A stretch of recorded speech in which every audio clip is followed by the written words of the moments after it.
Hola, buenos días. Quiero agradecer al doctor Pellicer la invitación para dar este seminario y la presentación. Y hoy les voy a hablar un poco del trabajo que venimos haciendo en el laboratorio desde hace ya más de una década, en el que hemos estudiado cómo una misma neurona regula la secreción de serotonina a partir de distintos sitios de su estructura. La serotonina, como ustedes saben, es una molécula pequeña que tiene una acción de neurotransmisor en el sistema nervioso y tiene una amplia variedad de funciones.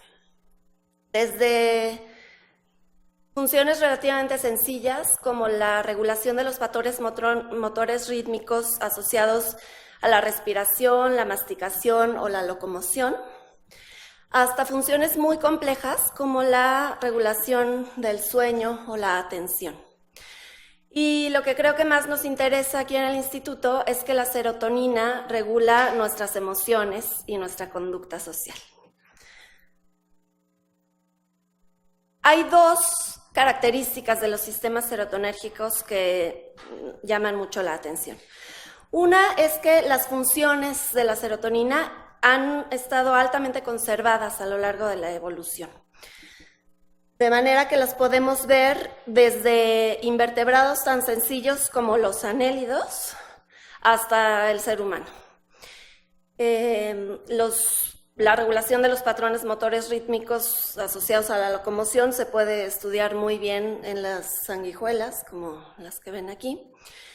Y la conducta social se ha estudiado muy bien. Edward Kravitz en los años 80 describió con mucho detalle cómo la serotonina regula cada uno de las etapas del circuito que determina estas conductas, estas posturas. ¿No tenemos un señalador? En la langosta, que están asociadas a la dominancia social o a la sumisión. Y bueno, pues esto lo vemos también en los primates, incluidos los seres humanos.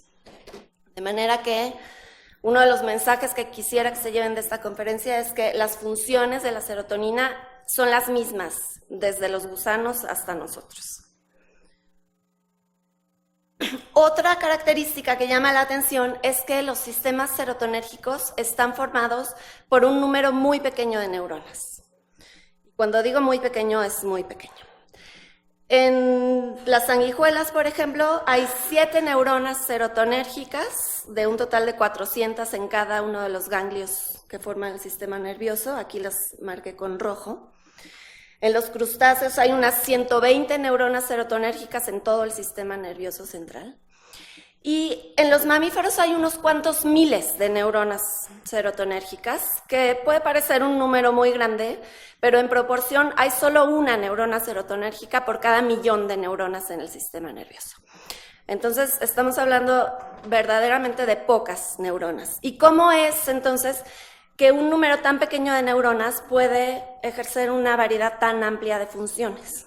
Bueno, lo que les voy a presentar, se los adelanto, es que las neuronas serotonérgicas se comportan como células multifuncionales porque liberan este transmisor en diferentes cantidades, con diferentes cursos temporales y produciendo diferentes efectos a partir de distintos sitios de su estructura.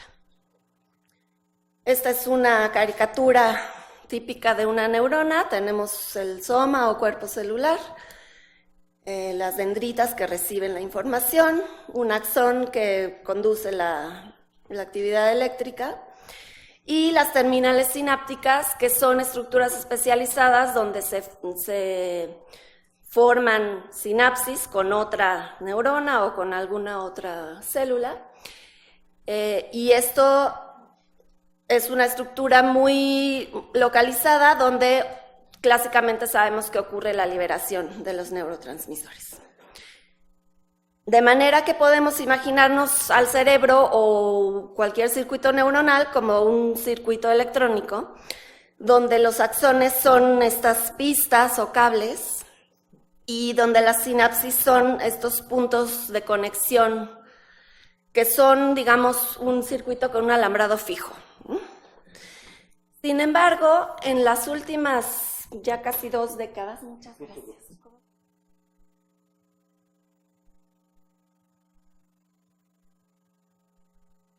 En las últimas 2 décadas o así, ha habido cada vez más evidencia de que prácticamente todos los neurotransmisores conocidos se pueden liberar también en sitios fuera de la sinapsis, por ejemplo, en el soma neuronal.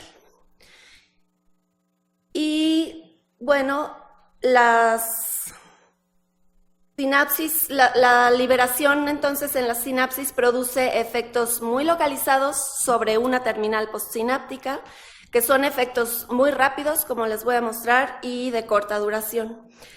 Y eso, pues, en el cerebro sirve para ejecutar movimientos o para hacer cómputos rápidos.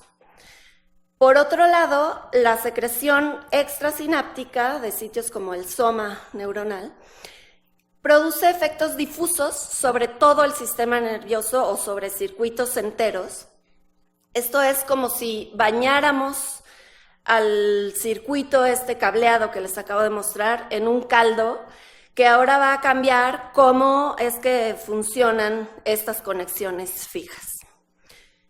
El soma de las neuronas libera una cantidad enorme de neurotransmisores, mucho más que lo que se libera en estos sitios sinápticos, de manera que se puede alcanzar una concentración suficiente en un volumen muy grande de líquido extracelular para bañar circuitos neuronales y poderlos modular. Esto es lo que llamamos modulación parácrina, o Fuchs lo llamó modulación por volumen. Y pues esto es justamente lo que ocurre cuando tenemos cambios en los estados de ánimo, las emociones o la conducta social.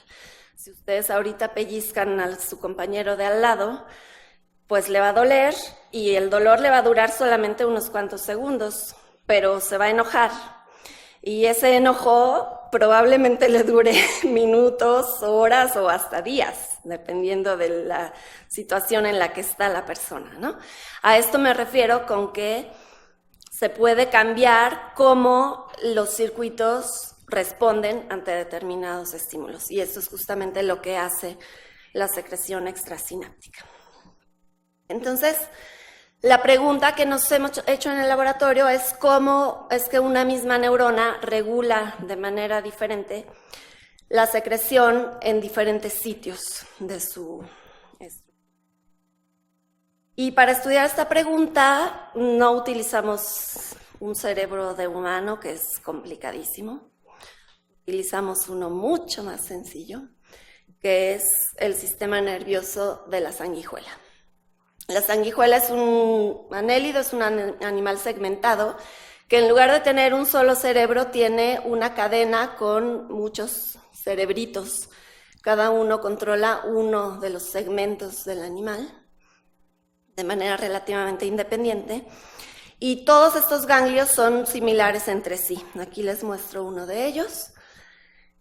Tienen aproximadamente 400 neuronas, como ya les dije, y de ellas 7 son serotonérgicas. Y la ventaja de estudiar este sistema nervioso es que, bueno, en primer lugar, las neuronas son mucho más grandes que las nuestras. Estas neuronas de aquí miden como 80 micras de diámetro en el soma, o sea, como 8 veces más que las más grandes que tenemos nosotros. Y además están colocadas de manera estereotipada en los ganglios. Tienen una posición, una forma y un tamaño característico que permite identificarlas visualmente. Y las mismas neuronas se encuentran de un ganglio a otro, de un animal a otro, incluso entre diferentes especies de sanguijuela. de manera que las podemos identificar y la mayoría de estas se conoce no solamente su localización, sino también su patrón de actividad eléctrica, su conectividad y su función en el animal. Además, este sistema nervioso tiene la capacidad de regenerar, lo cual no ocurre con nuestro sistema nervioso central. Y eso nos permite aislar una neurona identificada, como pueden ver aquí, mediante succión con una pipeta, con una micropipeta de vidrio, y ponerla en un plato de cultivo. Aquí tenemos el soma de una de estas neuronas con un segmento del axón primario, y bueno, en cultivo puede regenerar neuritas o no. Y en la punta de este muñón axonal que queda en cultivo se forman terminales sinápticas, de manera que si ponemos estas neuronas en contacto con otra neurona adecuada, se forman sinapsis específicas y funcionales. Las neuronas que utilizamos en particular son estas dos que están en el centro del ganglio, que se llaman neuronas de Retzius, son neuronas serotonérgicas. Y cuando se ponen en contacto con esta otra neurona, que puede ser otra neurona de Retzius o una mecanosensorial sensible a presión, se forma una sinapsis química, donde la célula de Retzius es siempre presináptica y el transmisor es la serotonina. De manera que tenemos una preparación en la que tenemos el soma o cuerpo celular, un segmento del axón y terminales sinápticas.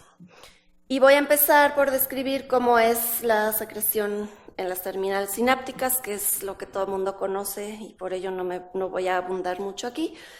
Pero la serotonina en estas estructuras está localizada dentro de vesículas que al microscopio electrónico se ven claras y que son pequeñitas, de 40 nanómetros de diámetro, y algunas de ellas, como pueden ver, están ya adosadas a la membrana. Esta es la membrana presináptica, aquí esta es la zona activa y aquí hay vesículas que ya están allí pegaditas a la membrana, listas para liberar su contenido cuando llegue un estímulo. Y entonces lo que hacemos con esta preparación es utilizar un electrodo en la célula presináptica para estimularla y producir potenciales de acción, que es la forma de actividad eléctrica que producen las neuronas.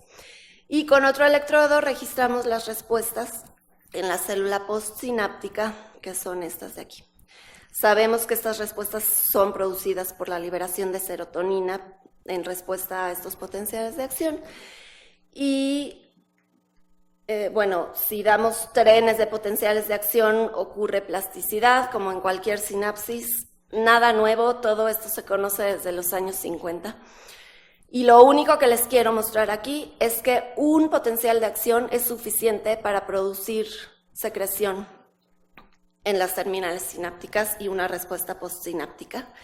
Y que esta respuesta ocurre muy rápidamente, vean la escala de tiempo, y dura, pues, o sea, se activa en unos cuantos milisegundos y dura un par de cientos de milisegundos. Entonces, son unas respuestas muy rápidas, muy localizadas y de muy corta duración.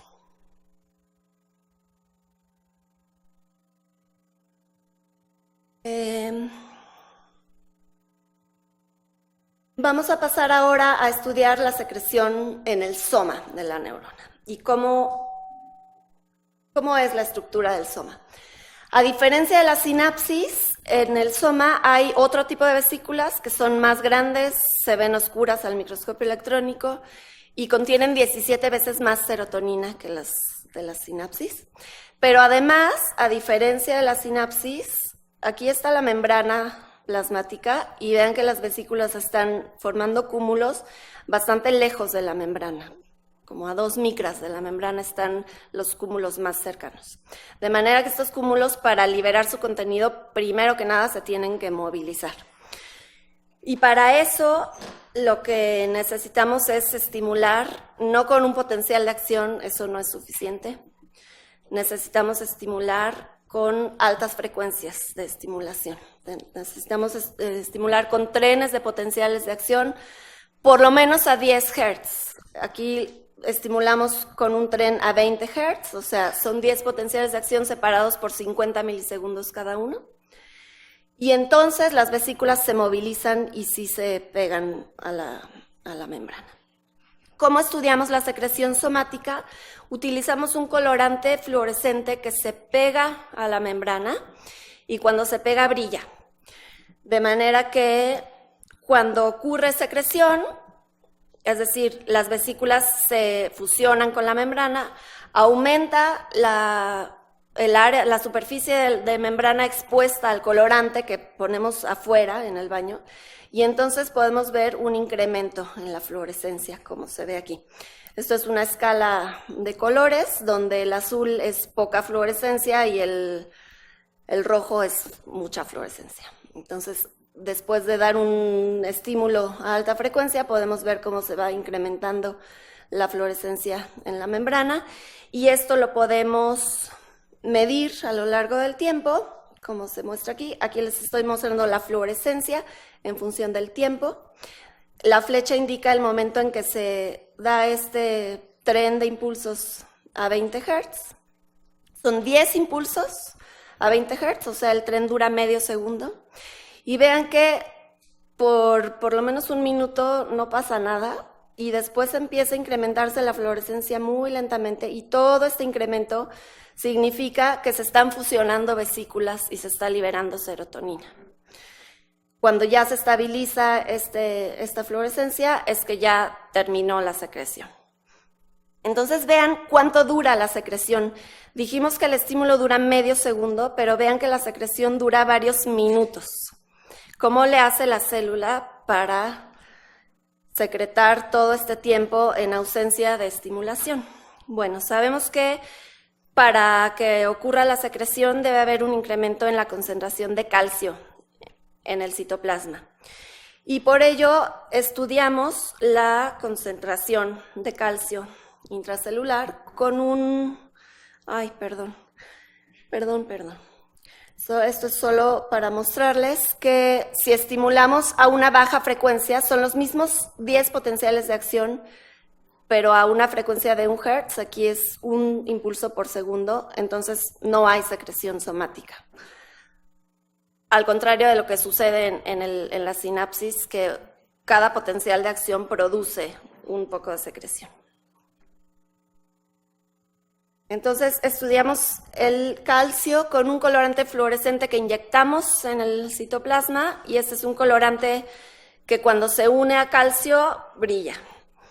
Y cuanto más calcio hay, pues más brilla. Y entonces aquí les muestro unas gráficas donde en este plano les estoy mostrando como una imagen de un segmento de la célula. Aquí se puede ver la membrana. Y el eje vertical indica la intensidad de fluorescencia, este colorante sensible a calcio. Y podemos ver que después, en el tiempo cero, damos un tren de impulsos a 20 Hz y inmediatamente después del tren tenemos un incremento enorme en la concentración de calcio, que además se propaga hacia el centro del soma. Después disminuye y posteriormente tenemos una elevación lenta del calcio solamente cerca de la membrana. Esto ya no se está propagando al centro. Aquí tenemos de nuevo la fluorescencia en función del tiempo, y en azul les muestro la señal de calcio que estamos viendo con este colorante, y en rojo les muestro la señal del colorante con el que medimos la secreción, que se llama FM143. Aquí se midió simultáneamente la secreción y el calcio, y lo que vemos es que después del tren de impulsos, que está señalado con esta flecha, ocurre un pico muy rápido de calcio que disminuye, y después hay este incremento mucho más lento que dura todo este tiempo, y este incremento lento es el que se correlaciona con la secreción.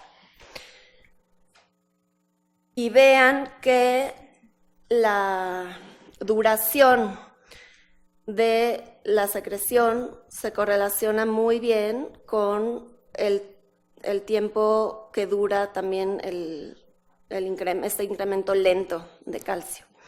de manera que parece haber una relación entre la secreción y el calcio intracelular.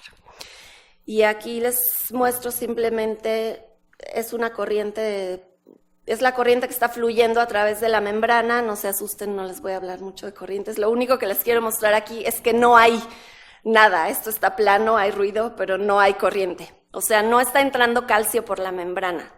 Este calcio que está entrando aquí viene de algún lugar dentro de la célula, no está entrando por la membrana. Entonces, la hipótesis era que la serotonina que se secreta está actuando sobre autorreceptores en la propia neurona y de alguna manera produciendo la liberación de calcio de depósitos intracelulares. El retículo endoplásmico en las células es un reservorio muy importante de calcio y tiene canales que pueden liberar este calcio ante determinadas condiciones. Entonces, para probar esta hipótesis, utilizamos un bloqueador de los receptores de serotonina, autorreceptores en este caso porque son en la misma neurona. Este bloqueador se llama metisergida. Y aquí les muestro de nuevo en azul los trazos que tenemos de calcio cuando estimulamos con un tren de 20 Hz, pero cuando ponemos metisergida, ahora en gris, vemos que tenemos el incremento rápido de calcio producido por la estimulación eléctrica, pero no tenemos este incremento lento que es el que produce la secreción. Y tampoco tenemos secreción. Aquí estos trazos muestran lo que pasa en condiciones control con el colorante con el que medimos secreción, y en presencia de este bloqueador de los receptores de serotonina no hay secreción. De manera que tenemos un mecanismo de retroalimentación donde la serotonina que se libera actúa sobre la misma neurona y está favoreciendo la secreción y sosteniéndola por todo este tiempo.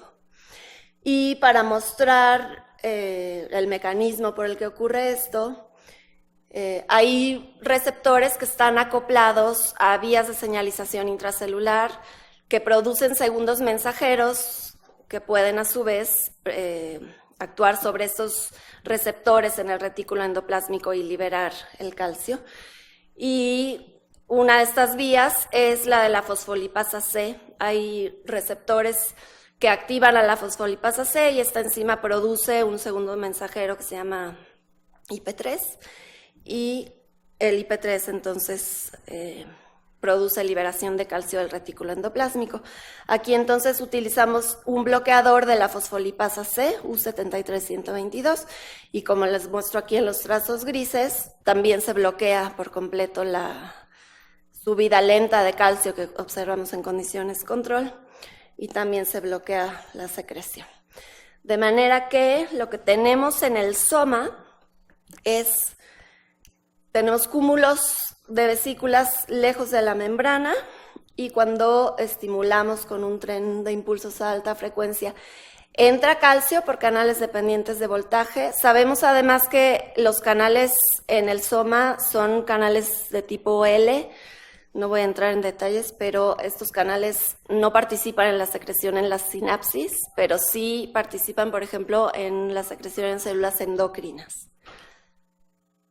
La entrada de calcio por estos canales produce, sabemos, la liberación de calcio, dependiente de calcio, de los depósitos intracelulares. De esto no les mostré evidencia porque no tengo tiempo de todo, pero esto produce la movilización de las vesículas y una vez que se empiezan a fusionar las vesículas, la serotonina que se libera actúa sobre autorreceptores acoplados a la fosfolipasa C, que produce IP3 y esto produce a su vez la liberación de calcio de depósitos intracelulares cerca de la membrana, lo que permite que las vesículas que se van movilizando y llegando a la membrana se sigan fusionando con esta y sigan liberando serotonina, y tenemos un asa de retroalimentación positiva que sostiene la secreción durante varios minutos, a pesar de que la estimulación eléctrica duró solo medio segundo. Muy bien. Ya hablamos de secreción en la sinapsis y de secreción en el soma. Y ahora les quiero mostrar un poco del trabajo que ha hecho Montserrat Cercos, que está aquí en la audiencia, como parte de su tesis de doctorado, en el que ha mostrado que además el axón de las neuronas es capaz de liberar serotonina de sitios extrasinápticos. Desde hace muchos años se había observado que los axones de las neuronas serotonérgicas contienen sitios con vesículas que parecían sitios de liberación en ausencia de contrapartes postsinápticas, por lo que parecen sitios de liberación extrasináptica, pero no se había demostrado funcionalmente. Montserrat utilizó este colorante fluorescente que ya les mostré para estudiar la secreción en el axón primario, en este muñón axonal que queda en las células de Retzius en cultivo. Y aquí lo que pueden ver es que ahora si estimulamos con un tren de impulsos a 1 Hz, o sea, una baja frecuencia, sí tenemos un incremento en la fluorescencia de este colorante. Entonces, aquí ya tenemos una diferencia de lo que pasa en el soma. Que recuerden que a 1 Hz no ocurría secreción, en el axón sí puede ocurrir secreción estimulando con una baja frecuencia. Y si estimulamos con una frecuencia más alta, lo que tenemos, aquí tenemos una sola fase de secreción, la secreción sube de manera exponencial, el colorante incrementa su fluorescencia de manera exponencial y se estabiliza, eso es una sola fase de secreción. Y aquí lo que tenemos es una primera fase que tiene el mismo curso temporal que este a 1 Hz, pero es mucho más grande. Y luego tenemos otra segunda subida en la fluorescencia que nos indica que hay una segunda fase de secreción retrasada.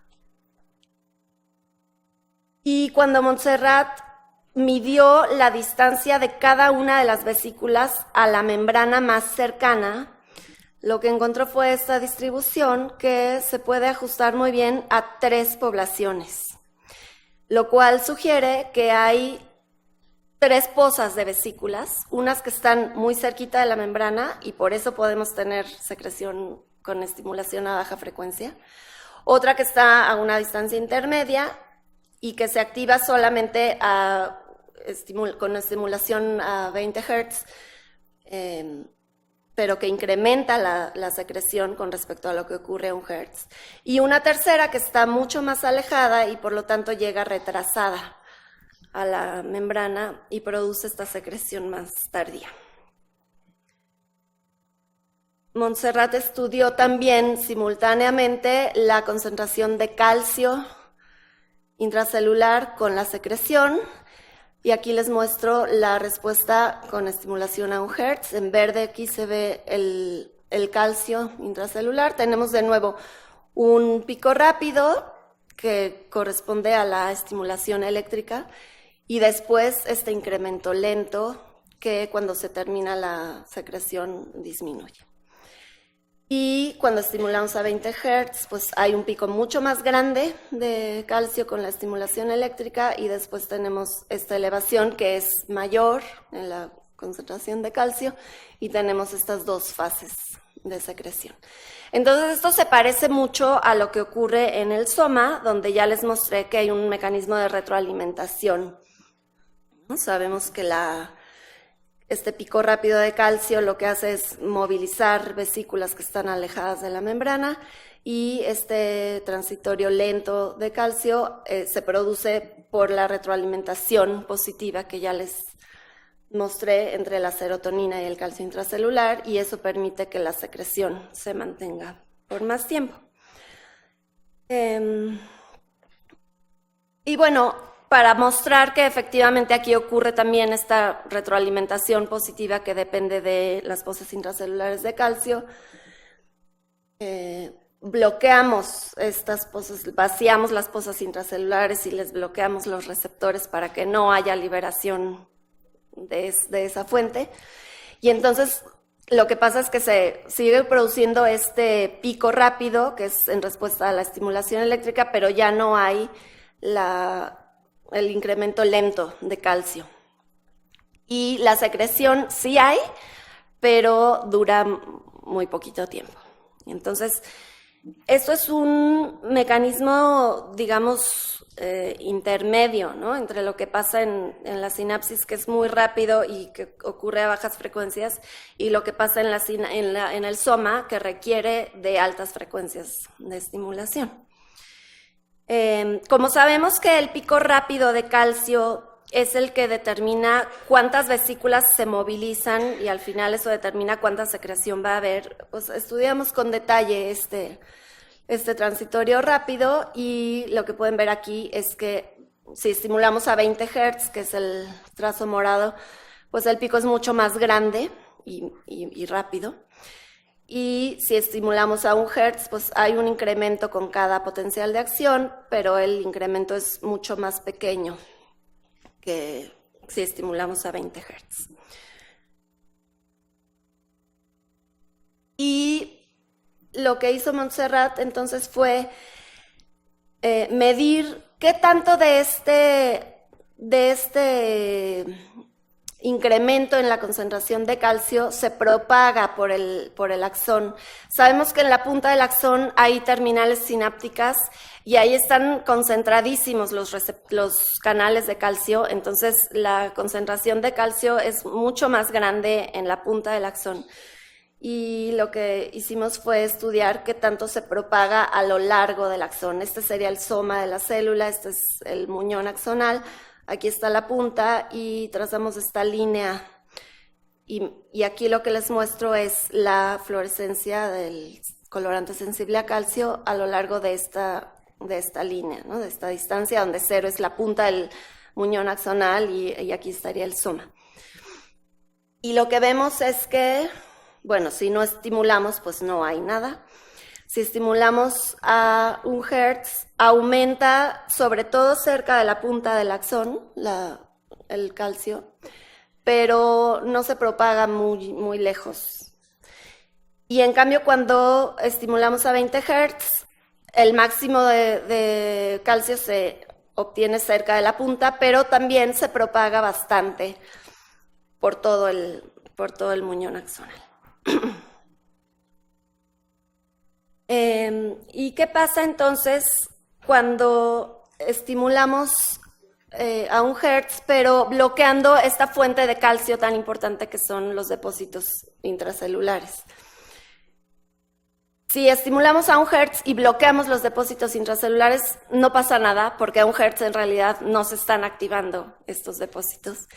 Pero si estimulamos a 20 Hz y bloqueamos los depósitos intracelulares, vean la diferencia. El trazo rojo es estimulando a 20 Hz, pero en presencia de estos bloqueadores que vacían las fosas intracelulares y bloquean los receptores de rianodina. Y vean que tenemos una respuesta muy similar a como si estuviéramos estimulando a 1 Hz, a pesar de que estamos estimulando a una alta frecuencia. Y bueno, como sabemos que los canales de calcio de tipo L son importantes en la liberación extrasináptica, los bloqueamos también con nimodipina. Y aquí al estimular a 20 Hz sí disminuye la respuesta en calcio, pero se sigue propagando bastante bien a lo largo del axón. Y esto nos indica que estos canales aquí no son tan importantes como en el soma. En el soma, si bloqueamos los canales tipo L, se bloquea por completo la secreción. Aquí seguimos teniendo una señal importante de calcio que se propaga, y ahora les voy a mostrar lo que pasa con la secreción. Como recordarán, tenemos una primera fosa de vesículas que está cerca de la membrana, y entonces esa, cuando estimulamos a 1 Hz, puede liberar. Y luego tenemos otras 2 fosas, una a una distancia intermedia y otra más alejada de la membrana. Aquí la membrana está representada con esta línea azul. Y lo que pasa cuando estimulamos a 20 Hz, como ya les había mostrado, es que tenemos estas 2 fases de secreción porque se movilizan estas otras 2 fosas de vesículas. ¿Qué pasa si bloqueamos los depósitos intracelulares de calcio? No podemos movilizar esas 2 fosas que teníamos aquí, y entonces nos quedamos solamente con esta poza que está cerca de la membrana y es como si estimuláramos a 1 Hz, aunque estimulemos a alta frecuencia. Y si bloqueamos los canales de calcio de tipo L, entonces, de todas formas tenemos secreción no tanta como en condiciones control, pero sí ocurre. Y eso presumiblemente es porque hay en la punta del muñón, como ya les mostré, terminales sinápticas que tienen otros tipos de canales por los que puede entrar calcio. Y la entrada de calcio por estos canales puede producir la liberación de calcio de los depósitos intracelulares. Creemos que la secreción axonal es un mecanismo importante que puede contribuir a la modulación parácrina de circuitos neuronales, pero más a nivel local que lo que haría la secreción somática, porque, bueno, las neuronas serotonérgicas en los mamíferos están localizadas en los núcleos del RAFE, los somas se localizan en estos núcleos en el tallo cerebral, pero los axones de estas neuronas inervan prácticamente todas las áreas del sistema nervioso. De manera que si estos axones están produciendo secreción extrasináptica, esto podría dar lugar a la modulación parácrina, pero a nivel de circuitos más localizados y podría tener una acción más rápida que la secreción somática. Para terminar, les quiero mostrar un mecanismo que estudió también Montserrat. Montserrat es la estrella del laboratorio.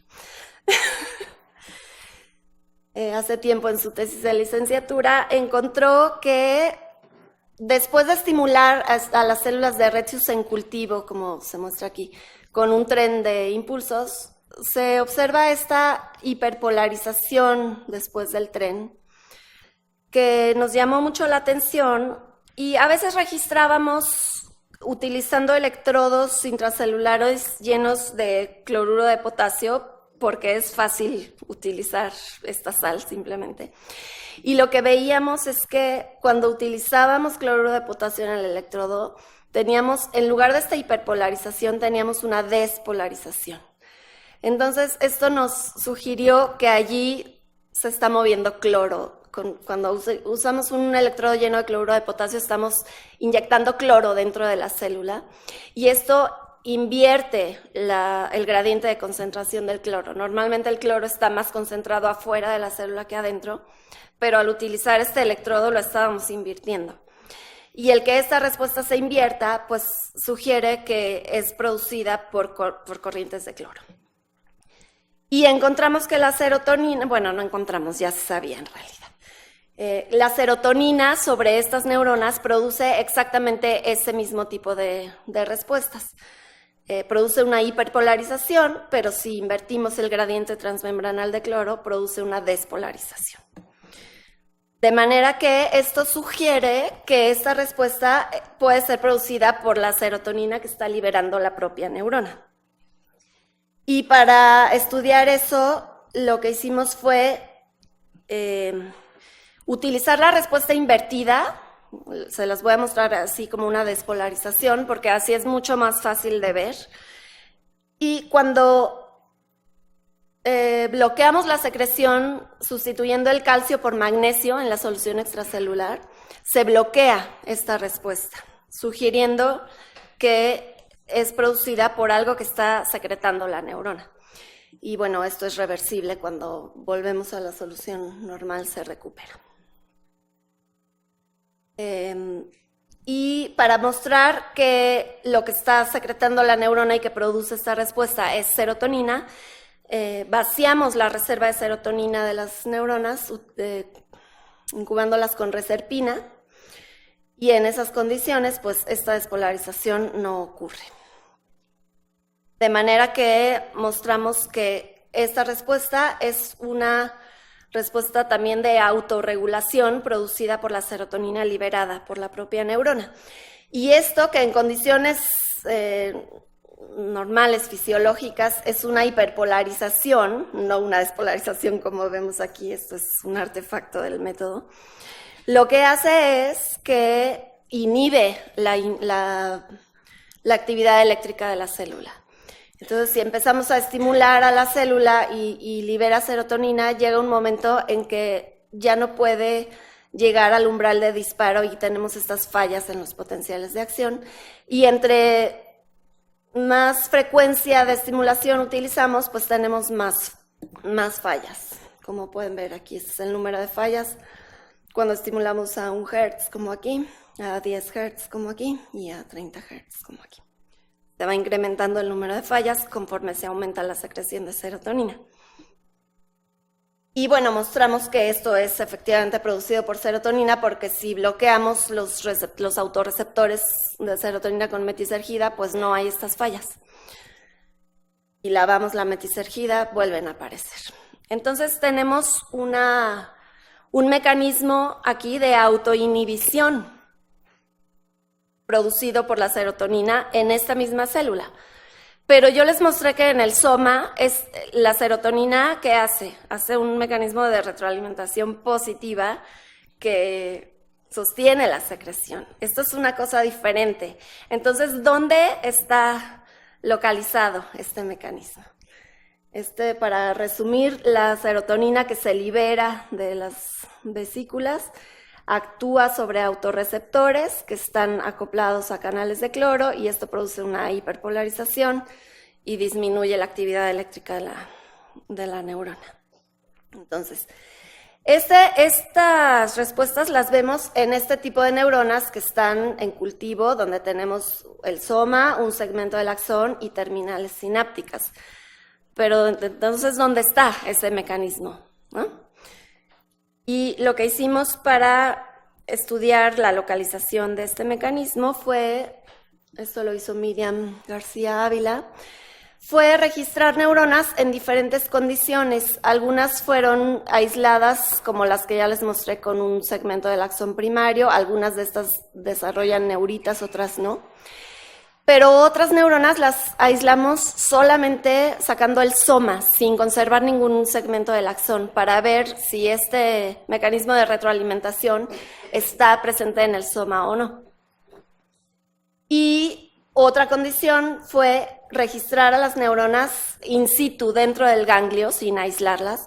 Y aquí el axón pues se ramifica y tiene estas prolongaciones y las terminales sinápticas están en las puntas de estas ramificaciones y están lejos del soma, de manera que si registramos con un electrodo en el soma, las respuestas que ocurren en las terminales no se ven porque se propagan muy mal las señales eléctricas en las neuronas. Y lo que encontramos es que esta respuesta de autoinhibición, que aquí les muestro invertida de nuevo, únicamente está presente en las células que aislamos conservando un segmento del axón primario, pero no en somas aislados, ni tampoco en las neuronas que registramos en el ganglio. Y esto lo que muestra es que este mecanismo de autoinhibición está en las terminales presinápticas, que en estas condiciones están muy cerca del soma y por lo tanto las podemos ver la respuesta con el electrodo que ponemos en el soma, pero no en esta condición donde las terminales están muy lejos del soma, ni tampoco en los somas aislados. En resumen, lo que les acabo de mostrar es que las neuronas serotonérgicas secretan serotonina por las terminales sinápticas, por el soma y por el axón, con diferentes mecanismos. La secreción sináptica ocurre en respuesta a potenciales de acción individuales, es muy rápida y produce efectos locales y de corta duración, y activa un mecanismo de autoinhibición de la actividad eléctrica. Este mecanismo está específicamente localizado en las terminales sinápticas y no en el axón primario ni en el soma. Por su parte, la secreción somática requiere trenes de estimulación a frecuencias altas, es lenta y prolongada, requiere la actividad de canales de calcio de tipo L y se sostiene por una retroalimentación positiva en la que la serotonina secretada produce la liberación de calcio intracelular. Y Por eso dura varios minutos en respuesta a un estímulo muy cortito. Y la secreción extrasináptica axonal tiene mecanismos intermedios entre la sináptica y la somática. Y aquí la fuente de calcio más importante no son los canales tipo L, como en la secreción extrasináptica en el soma, sino los depósitos intracelulares de calcio. Para concluir, quiero decir que la secreción a partir de distintos compartimentos en la misma neurona le permite a la neurona ejercer una multiplicidad de efectos en el sistema nervioso con diferentes cursos temporales y con distintos alcances.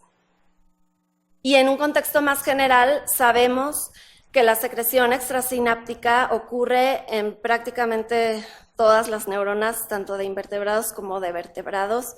La secreción somática se demostró hace un par de años también en las neuronas serotonérgicas en los núcleos del RAFE de mamíferos, de manera que lo que les acabo de mostrar parece ser un mecanismo general que regula el funcionamiento en el sistema nervioso. Simplemente quiero agradecer a mis colegas, a Montserrat Guerrero Cercos, que está aquí, Miriam García y Jimena Torres, que hicieron los estudios de la localización del mecanismo de autoinhibición, y a Silvia Mejía Mauríez, que nos apoya en el laboratorio. Y a ustedes, gracias por su atención.